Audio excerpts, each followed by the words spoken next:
Your Excellency, thank you so much for joining CNBC. I want to kick off by asking you to walk me through how Egypt as a government is planning to deal with the economic fallout of coronavirus. Hi, Hadley, and thank you for this interview. Well, the government of Egypt has put together a response and rebuild strategy. And in that strategy, we are working on flattening both the health curve as well as the recession curve. So we go out to protect the citizens, where there has been a lot done with respect to infield hospitals, several issues related to testing and so on.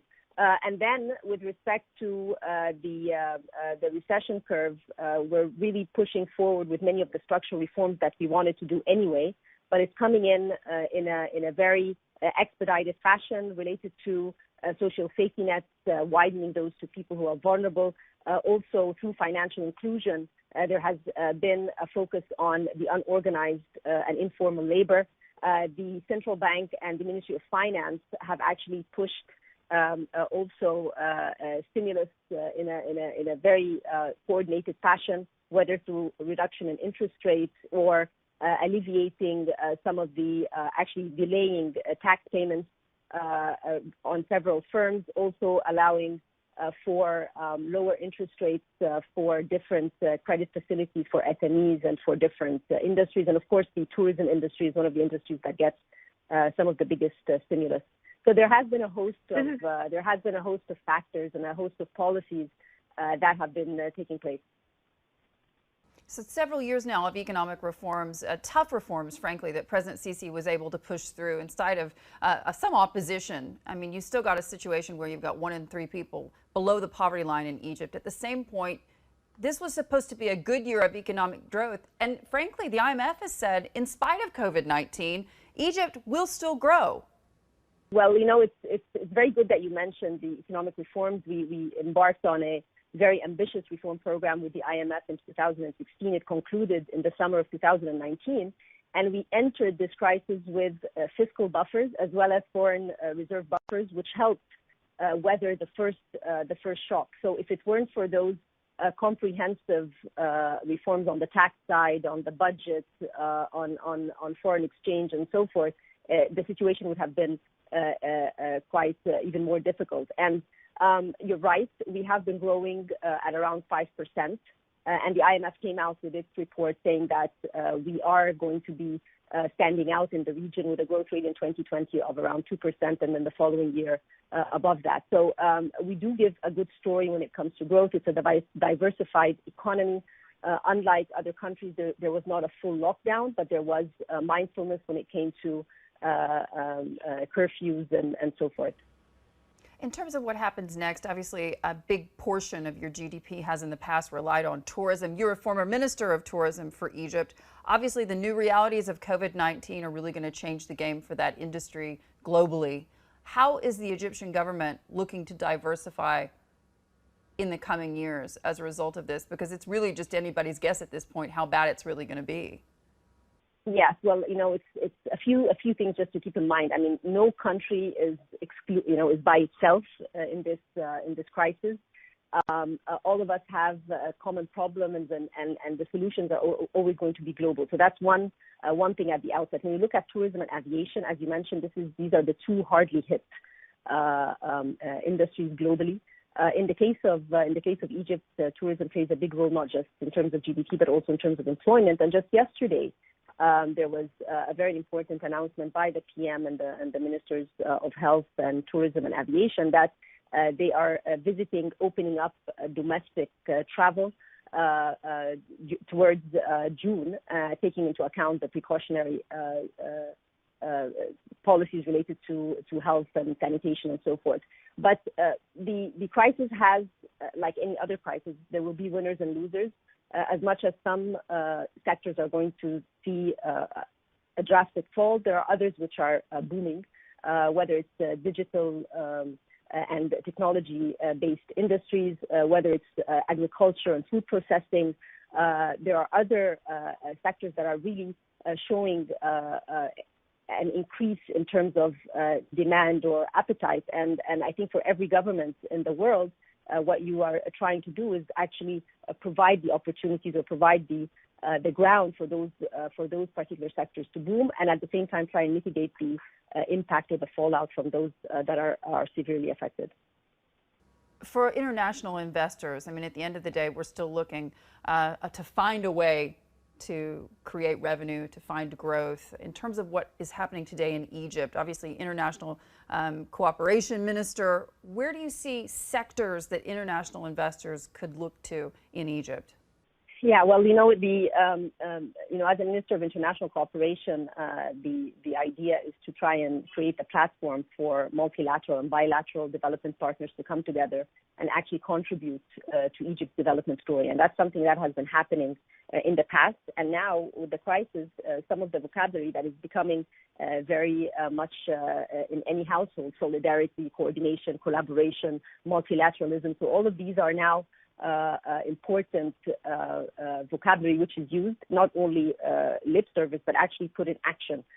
So with our development partners, we have done several PPP projects in the past. I take one of them being the Dimban project for renewable solar energy in Aswan. And what we expect going forward is to see more of those projects.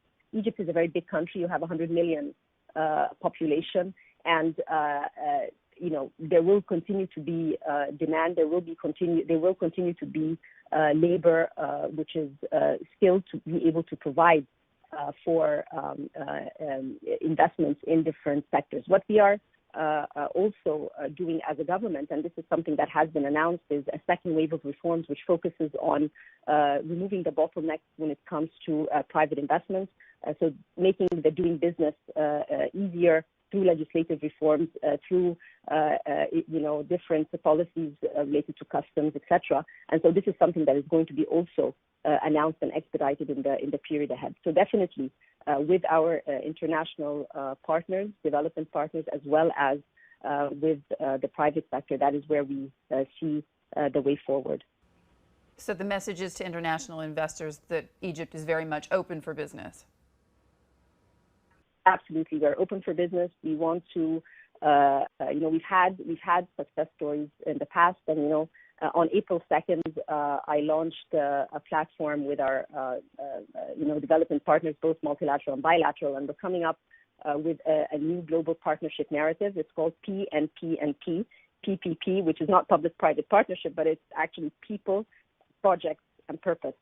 And we want to make sure that this crisis does not derail us from thinking about the sustainable development goals that all of us want to achieve, whether they are related to sustainable cities, better environment, gender equality, etc. And that can only be fulfilled not just through government policy, but also through a very active private sector, as well as very mindful and cooperative multilateral institutions. And that's how we see the way forward. And in terms of what happens next regionally, obviously lower oil prices, not great for GCC economies. Are you worried about what the region looks like given the impact of COVID-19? Well, this is a crisis which we have not seen before globally. We witnessed the global financial crisis. We've read about the global depression. This is a crisis which is called the Great Lockdown. And many of its dimensions are yet to be unraveled. And there's a very overwhelming sense of humility when it comes to policymakers, private sector, etc. So it's a challenging time. I think countries are going to be adaptive and innovative in the way they deal with it. I talk about that. I talk about this as Egypt, but also as our, for our friends in the Gulf. So I think it's going to evolve in a certain way, but I believe that every country is doing its best with its given policies to try and mitigate the implications of whether it's oil, whether it's sluggish demand, whether it's the supply value chains, global value chains. So all of these are topics that require a lot of dialogue, and that's why multilateral settings are quite important. Do you think that we're going to see a shift in the balance of regional power as a result of this? I think everyone right now is focused on making sure that, or the very immediate question for every government is the proper trade-off between opening up for the economy and livelihood, but at the same time being careful because of people's lives. So I think that is the key overwhelming question, and nobody has the silver bullet or the right answer. There's going to be a lot of learning. There's going to be a lot of I think successes, some mistakes, and I think that's what everyone now, when you read and see what colleagues in different governments are doing. So I think that's really the focus. And in terms of your greatest concern going forward, obviously we've seen a lot of noise coming from both European governments as well as the United States with regards to the need for an inquiry into the origins of the coronavirus and whether China was as honest as they should have been. Obviously, Egypt has been opening up to Eastern investment for several years now. Do you feel concerned at all about the way that conversation is headed? I think there are a lot of different questions. I don't think, as I mentioned, I think the focus right now for governments is this trade-off between trying to balance the health and the economy, because that is really what is going to be important for our populations. We have a big population. We want to make sure that we are able to move ahead, maintain a growth that creates the jobs, as well as push forward with our reforms. In the past, Egypt has been open for investments both from the West and from the East. Nobody has been at all either excluded or given preferential treatment. We have many projects which are available for all types of investors, and that is a message that we will keep on pushing. Do you see that your investor demographics could change as a result of this, as each country and frankly spheres of influence look inward to sort of rehabilitate their economies? That's a real challenge for everyone. I mean, one thing that stands out also from this crisis is this debate about whether economies are coupled or not. We have seen and witnessed very much that they are coupled, that there are complementarities, and that when one country has a problem with its supply, everybody is affected. So yes, this does create more, I would say, trying to be more risk averse by having more dependence on domestic chains of production.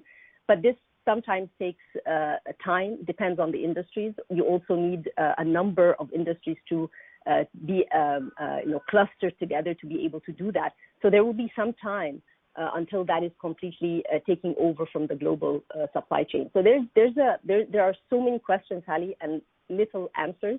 But what this is doing to all of us, it's creating more imagination, it's creating more innovation, and definitely more needed coordination between different players, both globally and regionally. Your Excellency, thank you so much for taking the time to join CNBC. Thank you very much, Hadley. Thank you. Stay safe.